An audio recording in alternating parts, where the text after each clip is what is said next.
Hello candidates, आप सभी को मेरा नमस्कार और स्वागत है लक्ष्य आईएएस के ऑनलाइन प्लेटफॉर्म पर। तो उम्मीद करता हूं सभी अच्छे होंगे, सकुशल होंगे और अपने अपने एग्जाम्स की तैयारी कर रहे होंगे। एग्जाम्स भी नजदीक आ रहे हैं तो तैयारी भी बेहतरीन कर रहे होंगे। खैर, अपनी तैयारी को बरकरार रखिए, साथ में हम लोग आपस में जो मिलते हैं इसको भी बरकरार रखिए, तो हम लोगों का जो प्लेटफॉर्म है वो भी बरकरार रहेगा। तो चलिए, अपने प्लेटफॉर्म में एक नई आज का करंट अफेयर हम लोग पढ़ते हैं। वो करंट अफेयर है, कुछ साइंस एंड टेक से भी रिलेटेड है, एग्रीकल्चर से भी रिलेटेड है। तो अगर वैसे देखें तो हम ये जीएस पेपर 3 में चला जाएगा। अगर हम एग्रीकल्चर देखें तो इकोनॉमिक डेवलपमेंट में आ जाता है, अगर साइंस एंड टेक देखें तो जो वो भी जीएस पेपर 3 में आ जाता है। तो क्या है ये करंट अफेयर, इसके बारे में बात करते हैं।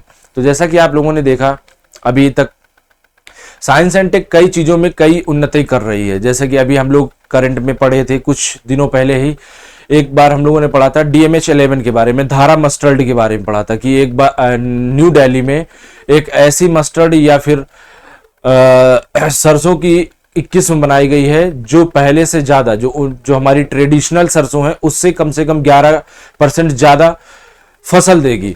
तो ये हमारे लिए अच्छा होगा क्योंकि फूड सिक्योरिटी से रिलेटेड मैटर जो होगा वो भी सॉल्व हो जाएगा। तो उसी तरह एक आज चावल की किस्म के बारे में पढ़ने जा रहे हैं जो बहुत ज्यादा चर्चा में है। उस चावल का नाम है जैपोनिका चावल।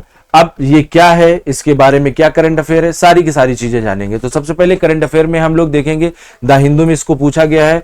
तो निपगर्स जीन एडिटेड जैपोनिका राइस सोज इंक्रीज्ड फॉस्फेट्स अपटेक्स 20% मोर यील्ड। इसमें यह बताया गया है कि अभी हाल में ही भारत में CRISPR-9 टेक्नोलॉजी के माध्यम से इसमें कुछ खास परिवर्तन, इस किस्म में कुछ खास परिवर्तन किए गए हैं।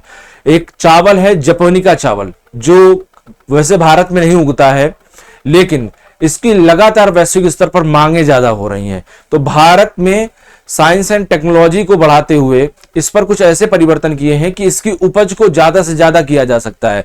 उसके बारे में आज हम जानेंगे। तो जैसा कि आप देख रहे होंगे, यहां पर चावल दो प्रकार के दिखाई पड़ रहे हैं।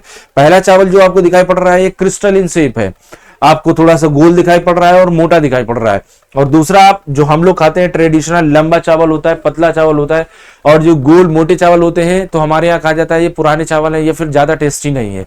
लेकिन इस बार कुछ नया है, ये जो चावल है ये जैपोनिका चावल है, ये बासमती चावल है। दोनों में आपको अंतर बहुत ही क्लियर दिखाई पड़ रहा होगा कि ये क्या है, क्रिस्टल है, व्हाइट बिल्कुल दिखाई पड़ रहा है, जबकि ये थोड़ा सा क्या है, ये व्हाइट नहीं है, थोड़ा सा आपको अगर देखते हैं तो क्रीमी दिखाई पड़ रहा होगा, लंबा लंबा दिखाई पड़ रहा होगा।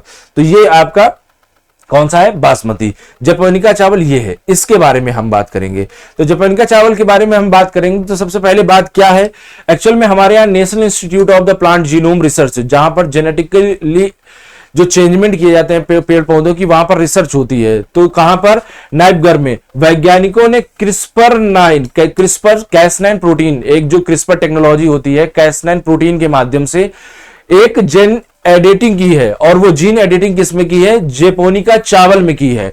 जैपोनिका चावल में क्या खास जीन एडिटिंग की है, वो किया है कि इस चावल में फॉस्फेट का अवशोषण और परिवहन, इस पेड़ में फॉस्फेट का ज्यादा से ज्यादा अवशोषण होगा और परिवहन होगा। तो ये जो पहले की जो चावल की किस्म थी उससे कुछ नया चावल होगा। इसके करने से फायदा क्या होगा, इसके करने से पहला फायदा ये होगा कि चावल की जो पैदावार है वो पहले से और ज्यादा बढ़ेगी। अभी परसेंटेज डिक्लेयर नहीं किया गया कि कितना ज्यादा बढ़ सकती है। इसके साथ साथ इसमें जो पोषण तत्व पाए जाते हैं उनमें भी और सुधार होगा। तो यानी कि हम बोल सकते हैं कि ये और ज्यादा न्यूट्रिशियस होगा और इसकी यील्डिंग कैपेसिटी पहले से और ज्यादा हो जाएगी। इसके साथ साथ देखें तो यह और टिकाऊ होगा, यानी कि जो पहले कुछ खास सिलेक्टेड क्लाइमेट में ही इसको उगाया जा सकता था, अब क्या किया जाएगा, इसको अन्य जगह पर भी उगाया जाएगा जो किसानों के लिए हितकारी होगा।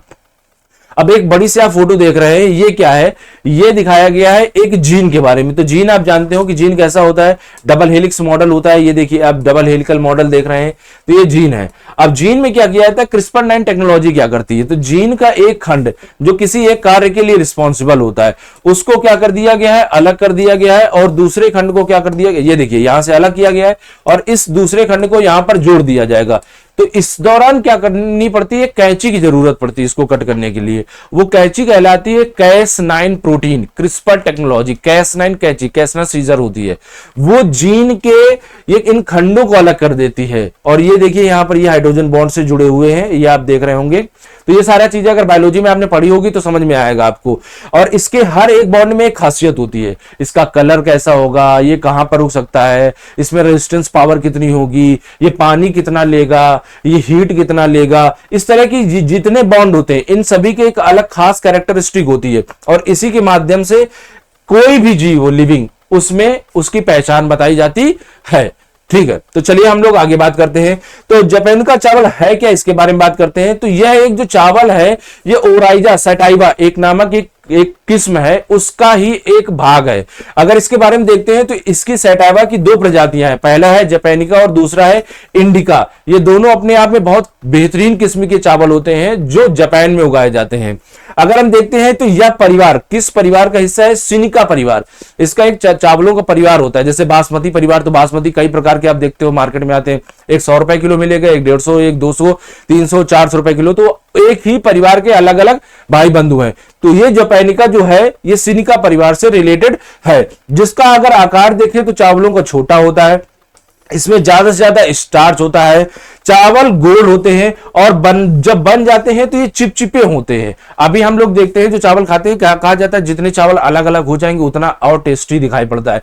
लेकिन ये चावल क्या होगी, इनकी खासियत कि चिपक जाएंगे आपस में, अगर आप हाथ में लोगे तो चिपचिपे चिपचिपे समझ में आते हैं, इनकी यही खासियत होती है। इसके साथ साथ अगर हम देखें तो ये कई प्रकार के अलग अलग व्यंजनों में प्रयोग किया जाता है। आप चावल केवल चावल के रूप में नहीं, इससे मिठाई भी बनता है, केक भी बनता है, राइस केक होता है, कई प्रकार की अन्य चीजें बनाई जाती हैं। इसको अगर हम देखते हैं तो जापान में इसको सूसी, एक सूसी होती है, डिश होती है जापान की, बहुत फेमस होती है। और इसकी राइस डिश एक ये भी डिश होती है जो जापान में होती है, इसके लिए खाया जाता है और या फिर प्रयोग में लाया जाता है। तो ये सुशी है। सुशी में क्या किया जाता है, ये चावल है, एक छोटा सा मांस का टुकड़ा होता है जिसमें कुछ खास मछली का टुकड़ा होता है और इसके साथ साथ कुछ वेजिटेबल होती हैं और ये इसके रूप में सूप या विनेगर का इस्तेमाल करते हैं। आप समझिए मोमोज है, मोमोज को डिप किया चटनी में और अंदर कर गए, तो ये इसी तरीके का है। अब ये आप राइस के साथ देख लेते तो ये मीठा होता है।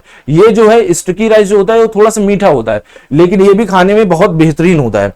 ये सुशी जो होता है जापान की फेवरेट डिश के रूप में या नेशनल डिश के रूप में भी जानी जाती है। अब इसकी विशेषताओं के बारे में बात करें तो पहले मैंने बताया था ये छोटे और गोल दाने होते हैं, चिपचिपे होते हैं और मुलायम होते हैं।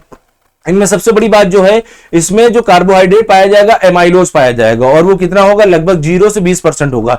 तो फिर वही बात, कैल्शियम प्रोटीन के माध्यम से हम क्या करेंगे, इसकी क्वांटिटी को बढ़ा सकते हैं, इसके परसेंटेज को बढ़ा सकते हैं, जो हमको ज्यादा जरूरी होता है। इसके साथ साथ ये खाने में कहा, ये राइस केक में, सुशी में और अन्य प्रकार की कई प्रकार की इससे मिठाइयां भी बनती है। तो हम लोग जो खोवे और मेवे की मिठाइयां खाते हैं ना भाई साहब, जापान में इसकी भी मिठाइयां खाई जाती हैं। अगर हम देखें तो ये जब पकते नहीं उसके पहले ये आसानी से टूटते नहीं, तो हम लोग देखते हैं कि हम लोग खड़े चावल खरीदते हैं क्योंकि चावल आसानी से टूट जाते हैं। इसकी खासियत ये है कि ये आसानी से टूटेगा नहीं, ये बहुत मजबूत चावल होता है। और यह क्या होता है छोटी और लंबे कांटेदार संरचनाएं भी इसमें कभी कभार पाई जाती हैं कुछ चावलों में। तो अगर आप देख रहे हैं तो ये आपको दिखाई पड़ रहा होगा, क्रिस्टल शेप है, गोल है, मोटा चावल है, ज्यादा लंबा भी नहीं है, ये देखिए। और ये आसानी से टूटता नहीं है क्योंकि इसका थोड़ा सा आकार जो होता है बड़ा होता है। हम लोग जो खाते हैं वो मोटा नहीं होता, पतला होता है, लंबा होता है। तो ये इसकी खासियत होती है, ये आप आसानी से देख रहे होंगे। और ये जापानिका जो है ये वियतनाम में उगाने जाने वाला चावल है। अगर इसके हम खेती के बारे में बात करते हैं तो किस प्रकार की जलवायु इसके लिए आवश्यक होती है इसकी खेती के लिए, या फिर कौन सी जलवायु बेहतरीन होती है, तो हम इस पे अगर बात करेंगे तो यह कैसी होती है, ठंडे उप उष्ण कटिबंधीय जलवायु इसके लिए चाहिए होती है, फिर समशीतोष्ण क्षेत्र चाहिए होता है। इन्हीं क्षेत्रों में सबसे ज्यादा उगता है। हमारे यहाँ जो चावल उगता है वो अलग किस्म का होता है, उसमें हाई हीट एंड ह्यूमिडिटी चाहिए होती है, जबकि इसमें ऐसा नहीं है। अगर हम देखें एरिया तो जापान होता है, चीन होता है, कोरिया, वियतनाम, इंडोनेशिया में अभी उगाया जाता है, लेकिन इसकी मांग लगातार बढ़ रही है, मार्केट में वैल्यू बढ़ रही है, तो इसे कैलिफोर्निया और ऑस्ट्रेलिया में भी धीमे धीमे उगाया जाने लगा है। और हम देखें तो इसकी कई प्रकार की और भी यहां पर वैरायटीज आ चुकी हैं। जापान में अगर बात करते हैं तो एक वैरायटी है जिसका नाम है कोशिहिकारी। ये वैरायटी सबसे ज्यादा वहां पर फेमस है और वहां के लोग सबसे ज्यादा इसको खाते हैं। तो जैसे हम लोग खाते हैं, हमारे यहाँ कई प्रकार के चावल होते हैं, जैसे बासमती प्रीमियम राइस कहा जाता है, उसमें लिखा होता है बासमती प्रीमियम राइस। तो उसी तरह जापान में कहा जाता है कोशिहिकारी प्रीमियम राइस है।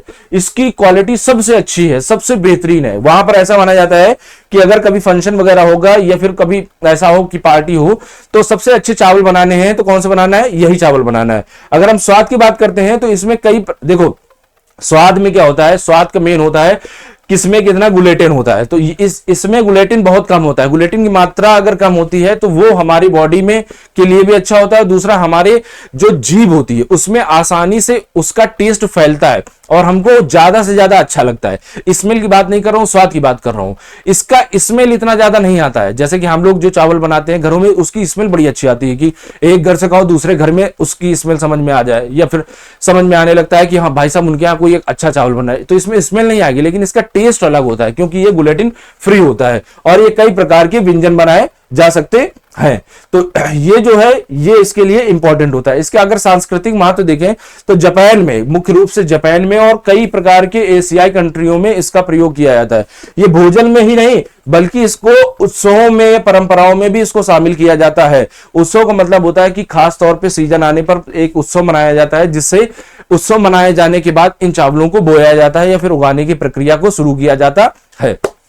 तो भाइयों और बहनों, आज का जो करंट अफेयर था यही करंट अफेयर है। ये मेंस के लिए भी इंपॉर्टेंट है क्योंकि कैसनाइन प्रोटीन का इस्तेमाल किया गया है, भारत में किया गया है, जेनेटिकली मॉडिफाइड है, ज्यादा से ज्यादा फास्फोरस को अपटेक करेगा, इसमें न्यूट्रिशियस क्वालिटी बढ़ेगी और साथ ही साथ इसकी क्वांटिटी भी बढ़ेगी। तो ये सारी की सारी चीजें इंपॉर्टेंट है। इसकी कुछ खास जो फीचर्स हैं उनको भी आपको जानना है, इसके मेन कैरेक्टरिस्टिक्स को जानना है। प्रीलिम्स के लिए मेन पॉइंट्स नोट डाउन कर लीजिएगा। जीएस पेपर 3 मेंस के लिए अगर आपको रखना है तो पूरा का पूरा आपको नोट डाउन करना है। मेनली ये साइंस एंड टेक में पूछा जाने वाला सब्जेक्ट टॉपिक है क्योंकि साइंस एंड टेक में करंट अपडेट पूछते हैं, सबसे ज्यादा करंट का ही पूछते हैं, स्टैटिक पोर्शन नहीं पूछते हैं। तो कैसनाइन प्रोटीन अगर आपको पता है तो उसी से लिंक करके पूरा पूरा आपको उसमें लिखना होता है। तो आज का सेगमेंट यहीं से कंप्लीट होता है और अगर आपको इससे संबंधित ये पीडीएफ अगर आपको चाहिए तो हमारे आप टेलीग्राम चैनल को ज्वाइन कर सकते हैं। टेलीग्राम चैनल के साथ साथ अगर आप चाहते हैं तो हमारे लक्ष्य आईएएस के ऑफिशियल एप्लीकेशंस को ज्वाइन कर सकते हैं, वहां पर भी पा सकते हैं। ये आपको गूगल प्ले या प्ले स्टोर से भी मिल जाएगा। तो टेलीग्राम में अभी फिलहाल के लिए जिसको अगर पीडीएफ चाहिए तो टेलीग्राम से में ज्वाइन करके वहां से आसानी से पीडीएफ को एक्सेस कर सकता है या गेट कर सकता है। ठीक है, तो आज का करंट अफेयर यहीं तक रखते हैं। अपनी पढ़ाई को जबरदस्त रखो क्योंकि एग्जाम्स नजदीक आ गए हैं। बेहतरीन पढ़ाई करो और उत्साह के साथ पढ़ाई करो, डरना नहीं है बस। ठीक है, अपने आप को मोटिवेट करके रखो, ईश्वर पे भरोसा रखो, बाकी सब सही होगा। ठीक है, तो आज का सेशन यहीं तक था। मिलेंगे हम लोग नेक्स्ट सेशन में, तब तक के लिए धन्यवाद।